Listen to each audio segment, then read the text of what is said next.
Vamos lá, gente, são 9h35. Renan Santos lidera audiência entre pré-candidatos à presidência da República no podcast Inteligência Limitada.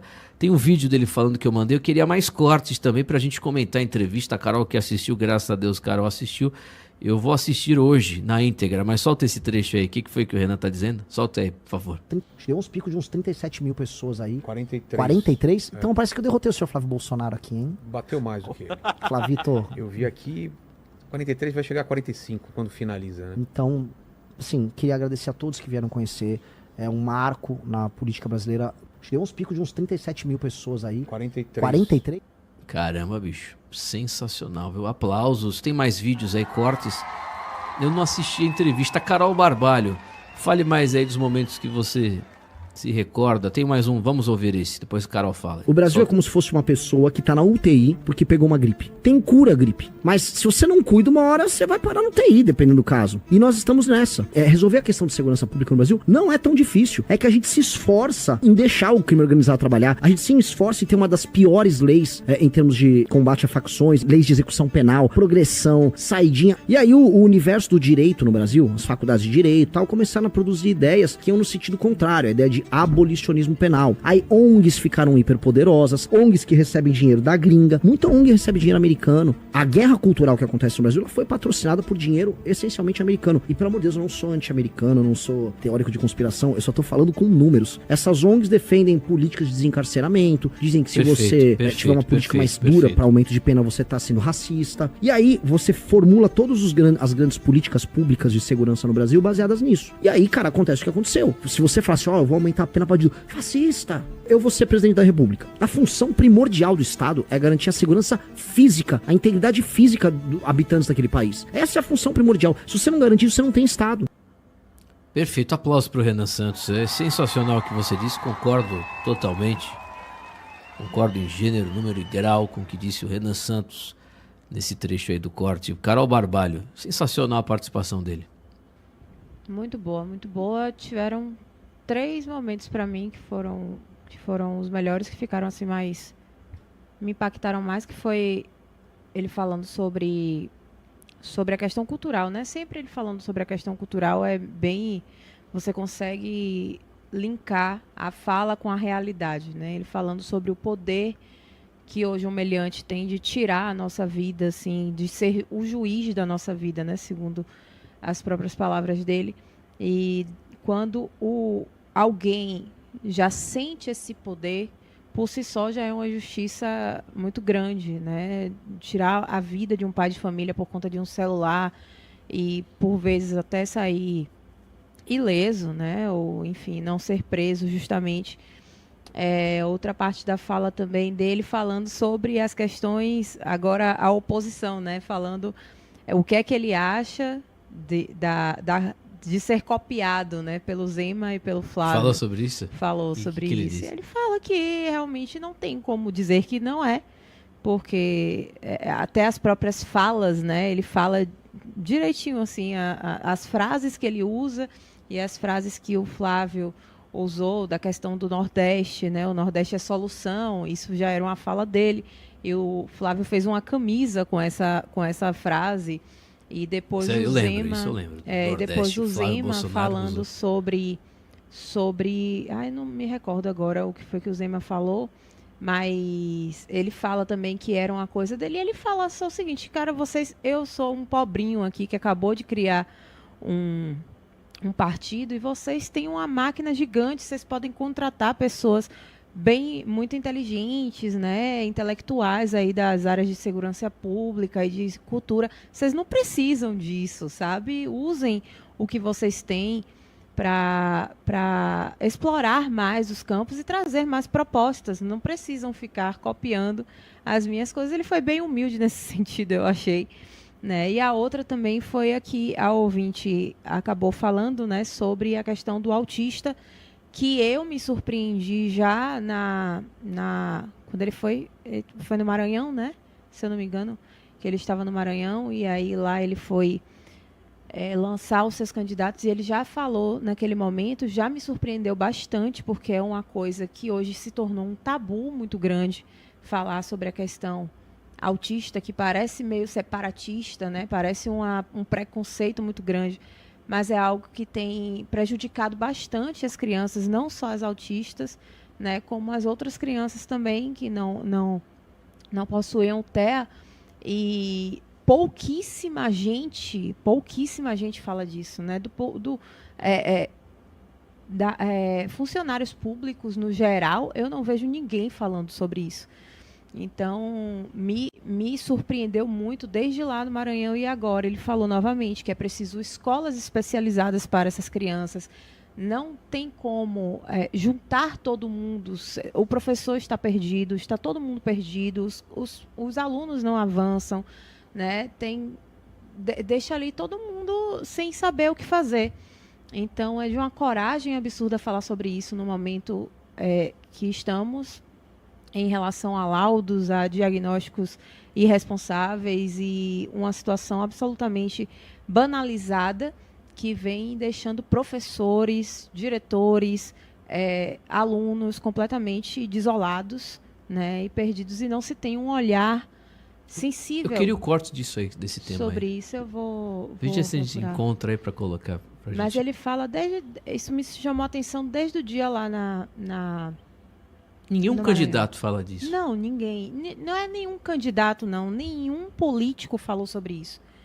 Né? Aqui nós temos uma obra parada, inclusive, da escola para autistas, né? Que já era para ter sido inaugurada.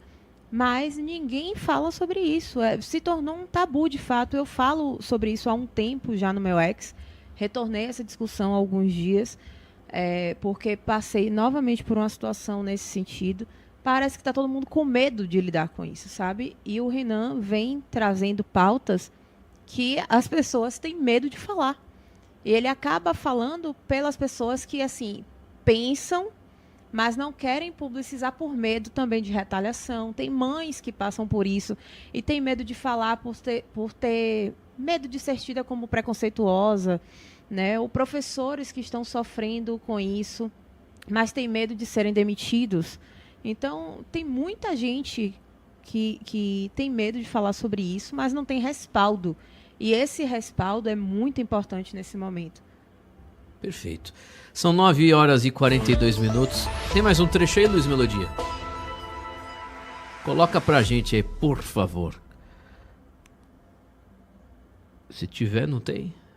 Se não tiver, a gente toca o barco. Mas eu gostaria de parabenizar o Renan Santos. Vou entrevistá-lo aqui nesse mês de maio. Ele estará em Salvador, vai passar um tempo aqui dando entrevistas, vai fazer um tour na Bahia.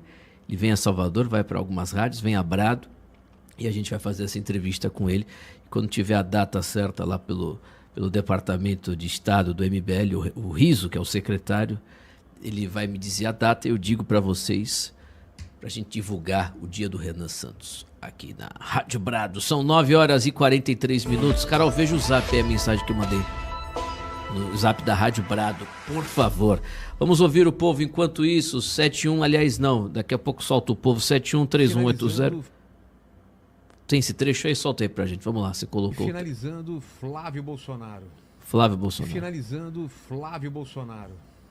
Por que não escolhê-lo? Eu já falei pra muita gente, o Lula, se a gente fosse fazer uma leitura, quase bíblica da coisa, o Lula é o nosso capeta e o Flávio é o nosso Judas. O Flávio é o nosso Judas, o Lula é o nosso capeta. Assim mesmo? Capeta e Judas? Se você fizer uma leitura muito simples, mas o Lula é o nosso inimigo natural. É o você cara que não é Jesus, não, né? Graças a Deus, não. Nem posso.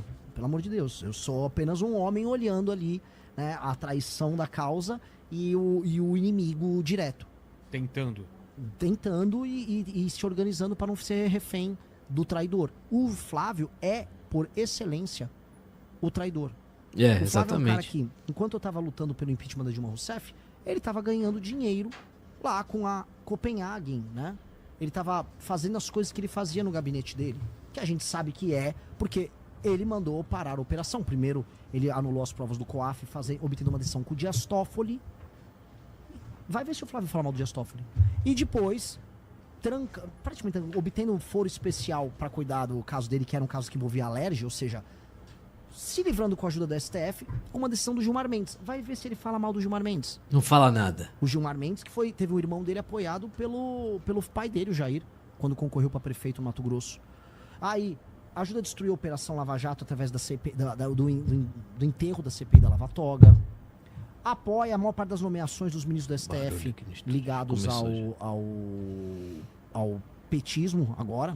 O primeiro foi o Zanin. Fez o que fez agora na CPI do Banco Master. Quando tem votações polêmicas, se ausenta. Agora teve a votação da misoginia. É um negócio assim, não, eu não quero que a gente esquece, até disso eu tinha esquecido. Da misoginia. Que diabo de liderança? Ele tá sempre traindo o eleitor dele. O cara é uma máquina de trair. Só que eu acho, vou ser sincero, Vilela, eu acho que ele nem percebe. Eu acho que o Flávio trai e ele nem percebe. Porque eu acho que o Flávio é muito burro. Eu acho que o Flávio é muito burro. Por que você acha que ele foi escolhido? Ele não era a primeira Porque opção. ele é filho, né? Porque ele tem a marca. O Tarcísio Tem a marca. Não, o Tarcísio não é da família Bolsonaro. O Tarcísio ia puxar o tapete deles. Abrir fora da Fazia sentido? Pra eles? Pra família? Vou botar um cara que não é da família, aí esse cara leva o meu voto e me deixa aqui de escanteio. A família O Tarcísio ia Bolsonaro... fazer isso mesmo. É o Jair Renan, que não é... E o Carluxo, que não são pessoas bem do ponto de vista... Que não estão bem do ponto de vista cognitivo. Eu não vou ficar falando tantos caras. O Eduardo tá lá nos Estados Unidos, querendo ser um líder mundial de nada. Lá comemorando que tarifou o próprio país. Aí o Flávio tava aqui. Sensacional. Eles não construíram um partido, eles não construíram um bloco político coeso, eles não construíram nada. Pô, a gente montou um partido, eles não. E aí, então, quando você não monta nada, você depende só do teu nome, da sua intenção eleitoral, que é o nome do Jair Bolsonaro, que tem um recall grande. Então o Flávio falou, eu vou dar isso pro Tarcísio? Não, vamos ficar pra família. E honestamente, é uma das poucas decisões racionais que eles tiveram ali. Porque senão ele ia ser comido, ele ia ter a base política dele comida pelos outros. Só que ele não foi aceito como líder. O Nicolas tá em rebelião contra ele, a Michele Bolsonaro também. Ela falou alguma coisa? Eles vivem brigando nos bastidores, brigando, tem inúmeras matérias. O clima entre eles é tenso, houve brigas no Ceará. Aí eles vão colocando assim, o Carluxo vai concorrer a senador por Santa Catarina. Aí os bolsonaristas de Santa Catarina não concordam, eu tava lá, ninguém tava curtindo essa ideia do e vai perder. Do Carluxo. 9 horas e 47 minutos. Parabéns aí, o Renan Santos. Parabéns. Bom dia, boa tarde, tudo certo contigo? Boa tarde, Timóteo, boa tarde a todos os ouvintes aqui, bradistas, é isso aí. Tudo certo? Tudo ótimo. Tá melhor? Eu não tava doente, não. Você não tava doente, você não tava com problema de... Não, quem fica com esse tipo de problema normalmente é você, Timóteo. Eu não, nunca tive esse problema no vir da rádio por causa disso. Olha, deixa eu divulgar rapidamente, faz um GC até disso, para você... de todo o Brasil que está querendo saber os candidatos do Partido Missão aí no seu estado. Acesse caminhodamissão.com. Esse site mostra quem são os candidatos a todos os cargos eletivos do Missão no seu estado, os representantes do partido no seu estado. Então o site é o caminhodamissão.com. Segundo o meu amigo aqui, está recebendo milhões de acessos. Está quebrando recordes e recordes. É o Alisson, um abraço para ele. São 9 horas e 48 minutos. caminhodamissão.com. Então você do Amapá, você do Acre, se tiver alguém acompanhando no Rio Grande do Norte, qualquer lugar aqui na Bahia, para saber os candidatos, quem são os nomes do Missão, caminhodamissão.com. Pronto? Divulgado. Vanessa Moreira, entrevista do Renan Santos, sensacional. É excelente, né? Estava vendo aqui as falas dele, falas extremamente sensatas a respeito da família Bolsonaro, dos seus players, né, para as eleições desse ano, realmente interessantíssimo. E, Timóteo, a única coisa que eu acho que é um entrave para a vitória do Renan ainda esse ano, né, porque isso não está impossível. A gente tem um cenário muito complicado aí, a gente não sabe se Lula vem candidato, ou melhor, ele até vem, mas a gente não sabe como essa candidatura vai se sustentar. Temos o Flávio aí, tentando se alinhar com a extrema esquerda, com o vice Aldo Rebelo. A gente não sabe o que vai vir, né? Então, tudo pode acontecer sim, e eu estou falando de uma forma muito cética, como sempre costumo falar aqui.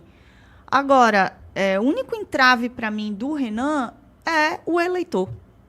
O eleitor é o grande inimigo do Renan Santos, porque a gente tem uma massa de pessoas aqui no Brasil completamente despreparada para as escolhas políticas que deveriam ser uma prioridade, ou pelo menos deveriam ter um certo apreço pelo povo. O povo não escolhe de maneira sensata, ele escolhe pelo estômago, ele escolhe pelo coração e não com o cérebro raciocinando exatamente como deve ser um líder e uma liderança. Então, o grande entrave do Renan Santos, sem dúvida, é o próprio eleitorado, que gosta da polarização, fica nessa polarização, e talvez isso seja o grande ponto de dificuldade aí para o Renan, porque ele tem uma análise muito sensata de todo o cenário, inclusive até mesmo da própria família Bolsonaro, que é uma família de atrapalhados, incapazes, pessoas completamente despreparadas, e eu me envergonho, inclusive, de um dia ter acreditado que esse pessoal seria capaz de fazer alguma mudança profunda nesse país. É impossível, pela própria condição cognitiva, né, até do próprio Bolsonaro, Jair Messias. O Renan, muito polidamente, não citou isso, mas a gente teve um presidente que sequer consegue redigir um texto de maneira clara. Observa-se isso com a própria carta, que recentemente foi à imprensa, que ele tinha redigido junto a Michele Bolsonaro ali. Então, nota-se que ele sequer tem essa capacidade de dissertar, de escrever. Então, isso é muito complicado para a gente entender que um cara com essa falta de habilidade, tão simples, tão pueril, conseguisse realmente fazer qualquer outra coisa, né? Já curta, comenta e compartilha o vídeo. Se gostou, não deixe de se inscrever para mais vídeos como esse.